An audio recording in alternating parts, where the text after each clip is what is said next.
who gets attacked in the boat from the movie, Brody was supposed to be attacked by the shark in the beginning. And of course, Hooper he does a brief cameo by giving him his regards. But it turns out that Roy Scheider, he didn't want to appear in the fourth Jaws movie. He just wants to call it quits. And as for Hooper, well, turns out that Richard Dreyfuss, he agrees to be in their fourth movie. Depends on how much they pay him.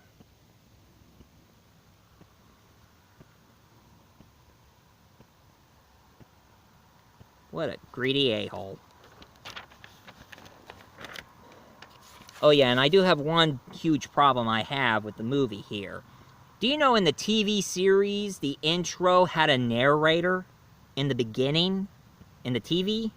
I mean, when they showed the movie on the TV channel, there was a narrator who was narrating, talking about destiny and fate. Well, this one doesn't have a narrator.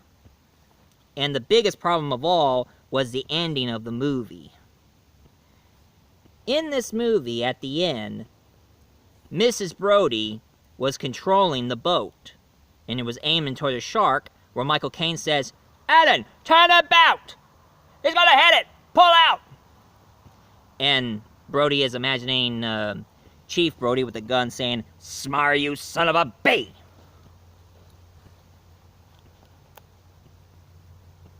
But Brody rammed the boat, and the tip in the front of the boat impaled the shark, and the shark exploded. Why? Why did the shark explode? I mean, what's the deal? I mean, did the shark eat some nitrous oxide? I mean, not nitrous oxide. Nitroglycerin. Did the shark swallow some nitroglycerin? It caused him to... I mean, heck. In the movie, in the TV version, on the TV version of this movie, the shark impaled the shark, and the shark was bleeding. And it ripped the front of the boat, and it went underwater. And that makes a whole lot of sense than exploding in the movie.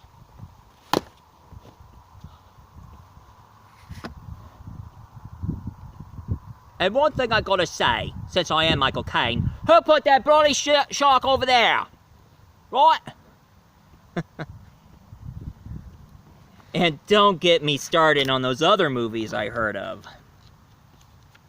Somebody said that they made a fifth Jaws movie, and it was called Jaws 5 Cruel Jaws.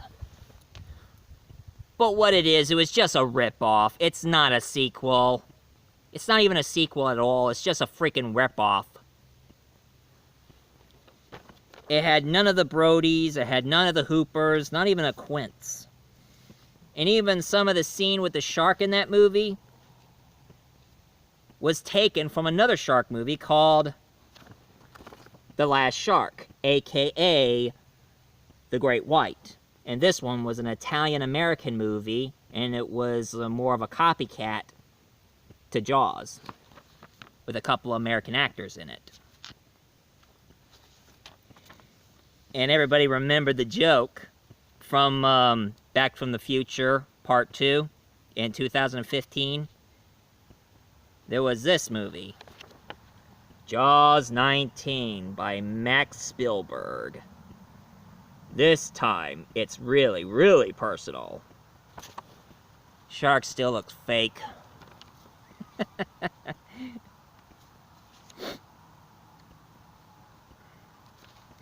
People always hoping that there might be a new Jaws movie.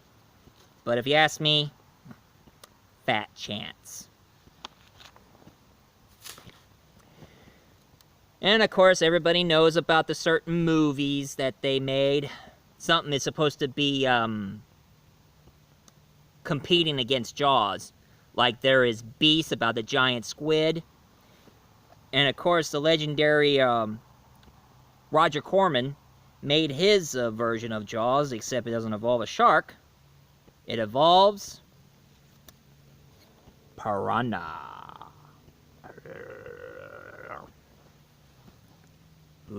creepy, isn't it? What's a lot scarier than a giant great white shark? A whole army of piranhas eating you to death. Whew! As for me, I'm not much into piranhas. I'm more into sharks. I like sharks better than piranhas.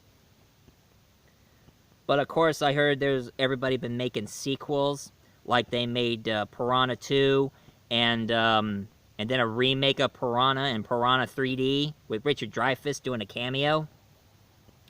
This is not a boat accident. Wasn't any propeller, wasn't any coral reef, and it wasn't Jack the Ripper. It was a shark. An eating machine. A man-eater. I warn you not to bite me. But did you know that Jaws got so popular that they decided to make video games of them? I'm not kidding. Here. I remember back in when I had the Nintendo, when Jaws 4 came out, they decided to make this.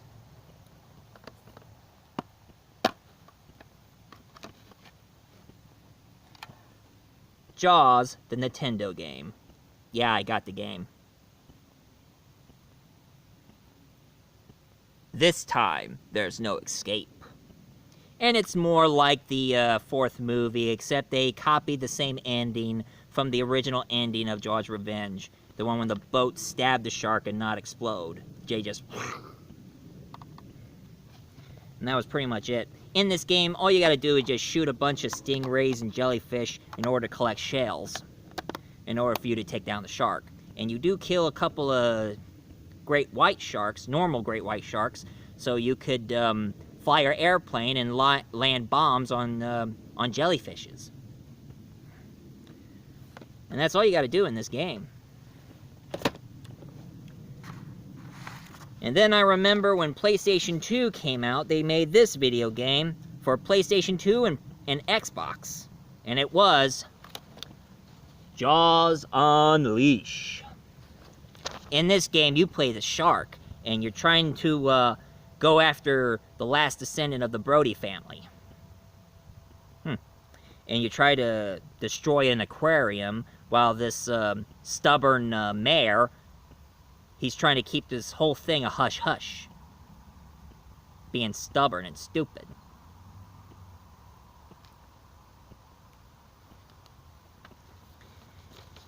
And then they made a brand new Jaws movie for the Wii and the Nintendo DS. Jaws, the ultimate predator. Rawr. In this one, you play the shark again, except this time there's a mad scientist who's trying to take its DNA and try to make some more prehistoric animals. And you play the shark trying to destroy the madman and this hunter who is vowed to kill you.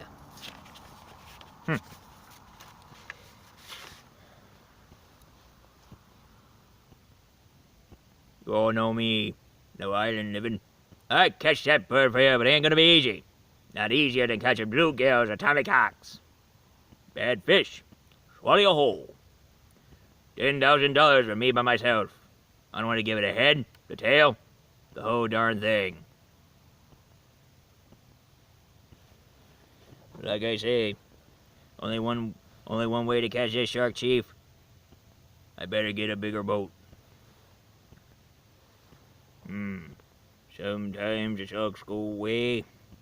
Sometimes they won't go away.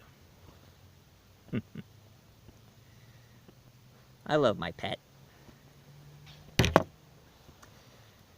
So that's one thing, it's pretty much true, folks. My favorite animal is sharks. I have a soft spot for sharks. But one thing I do have a problem with is crappy shark movies. And they're like over 40 or 50 shark movies they made so far.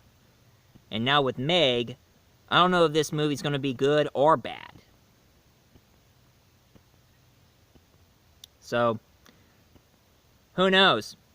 And I've seen the Deep Blue Sea. The Deep Blue Sea. It was okay. And I heard about a sequel, but I haven't seen it. Well, ladies and gentlemen, I don't know about you, But I'm gonna live out my nostalgia days by playing one of my favorite board game. And no, I'm not talking about Clue. I'm gonna play one of the most memorable games ever made in the 90s. Shark, shark, shark attack. Run around like a maniac. I had this game since I was a little kid. And, well, the shark needs new batteries. But it's still a fun game. So, any of you who likes this review of Return of Jaws, please leave a comment down below, hit like and subscribe.